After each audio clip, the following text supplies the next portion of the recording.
छात्रों, आज की 8वीं कक्षा की हिंदी तासिका में आप सभी का स्वागत है। आज हम दूसरी इकाई की पहली कविता धरती का आंगन महके यह सीखने जा रहे हैं। कवि डॉक्टर प्रकाश दीक्षित का परिचय। इनका जन्म 1929 में उत्तर प्रदेश के इटावा में हुआ। उनकी मृत्यु 2012 में हुई।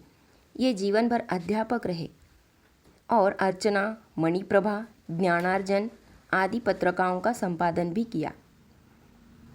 अमर उजाला समाचार पत्र में इन्होंने पत्रकारिता भी की। इनकी रचनाएं विविध पत्र पत्रिकाओं की शोभा बढ़ाती हैं। इनकी प्रमुख रचनाएं अर्चनांजलि, मंगलपथ, दोहावली, राष्ट्रीय स्वर यह आदि कविता संग्रह हैं।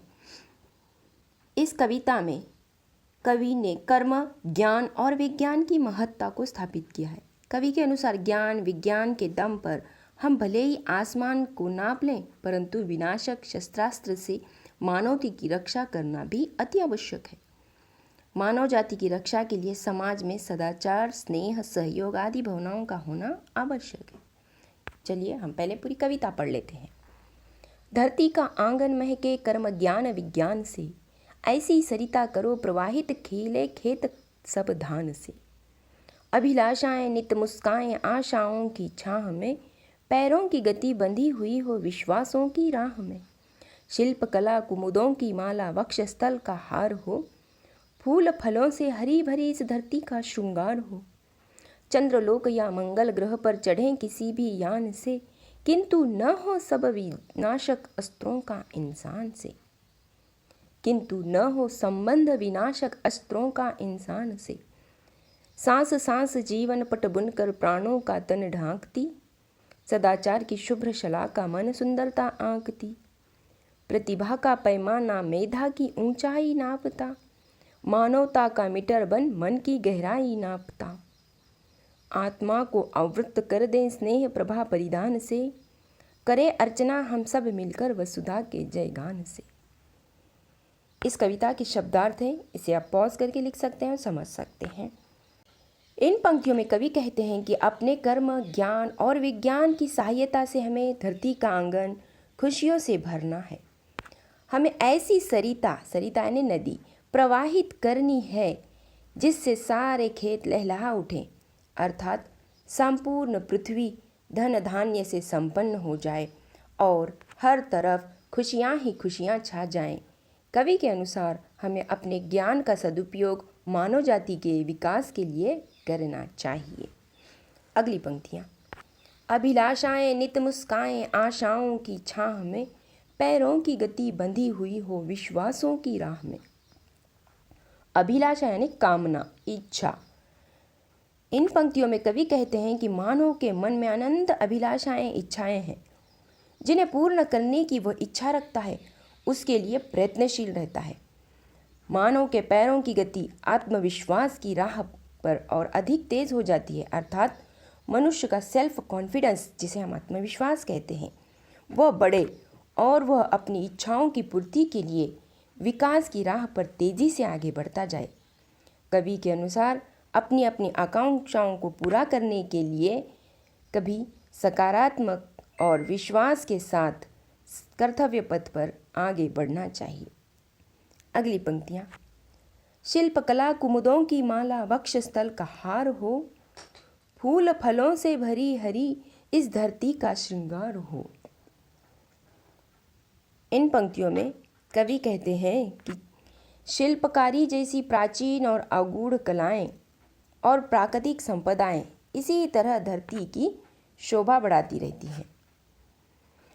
फल फूल इस धरती का श्रृंगार है, अर्थात धरती की सुंदरता इसी तरह बनी रहे। कवि के अनुसार हमारी धरती विभिन्न प्रकार की अद्वितीय कलाओं और प्राकृतिक संपत्तियों से संपन्न और शोभायमान है।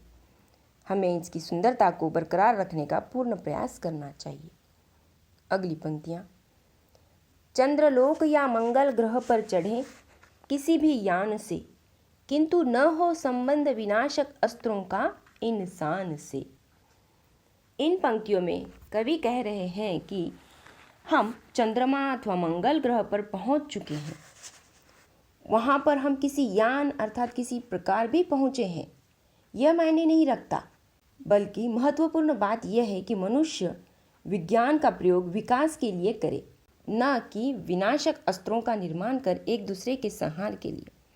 कवि के अनुसार विज्ञान का आशीर्वाद जो मनुष्य को प्राप्त हुआ है, उसका प्रयोग मानव जाति और संपूर्ण पृथ्वी के विकास के लिए होना चाहिए, विनाश के लिए नहीं। अगली पंक्तियाँ। सांस सांस जीवन पट बुनकर प्राणों का तन ढांकती, सदाचार की शुभ्र शलाका मन सुंदरता आंकती। इन पंक्तियों में कवि कहते हैं कि एक एक सांस हमारे जीवन का पट बुनकर प्राण का तन ढांकती है, अर्थात इस संसार में सभी जीव समान रूप से एक एक सांस से प्राणवायु लेकर अपने जीवन को चलाते हैं, चलायमान कर रहे हैं। अतः सभी एक समान है, लेकिन मनुष्य के भीतर जो सदाचार का गुण है वह उसकी मन की गहराई नापता है, अर्थात उसी गुण से उस व्यक्ति को एक अलग पहचान बनती है। कवि के अनुसार सदाचार, प्रेम और भाईचारा जैसे गुणों को अपनाकर ही मनुष्य अपने जीवन को सार्थक बना सकता है। अगली पंक्तियाँ। प्रतिभा का पैमाना मेधा की ऊंचाई नापता, मानवता का मीटर बन मन की गहराई मापता। इन पंक्तियों में कवि कहते हैं कि प्रतिभा के अनुसार व्यक्ति की बुद्धिमत्ता को नापा जाता है और मानव का स्वभाव और विचार उसके मन की गहराई अर्थात उसके मन में व्याप्त भावों को दर्शाता है। कवि के अनुसार मनुष्य का ज्ञानी और बुद्धिमान होना चाहिए, लेकिन उसमें मानवीय संवेदनाएं भी होनी चाहिए। यही सच्चे मनुष्य की पहचान है। अगली पंक्तियाँ। आत्मा को आवृत्त कर दें स्नेह प्रभा परिधान से, करें अर्चना हम सब मिलकर वसुधा के जयगान से। इन पंक्तियों में कवि कहते हैं कि हमारी आत्मा स्नेह का परिधान धारण करे, अर्थात हमारे मन में स्नेह भर जाए और हम सभी मिलकर धरती का जयगान करें। कवि के अनुसार हमारे मन में एक दूसरे के प्रति प्रेम और सहयोग की भावना होनी चाहिए और हमें अपनी धरती की उन्नति के लिए सदैव प्रयत्नशील रहना चाहिए। इस तरह से इस कविता में दीक्षित जी ने ज्ञान और विज्ञान की महत्ता स्थापित की है। इनका कहना है कि ज्ञान विज्ञान के बल पर भले ही आसमान को नाप लें, परंतु विनाशक शस्त्रास्त्र से मानवता को बचाना भी आवश्यक है। वह तभी संभव होगा जब हम समाज में सदाचार स्नेह बढ़ाते रहेंगे। इस तरह से यह कविता समाप्त हुई।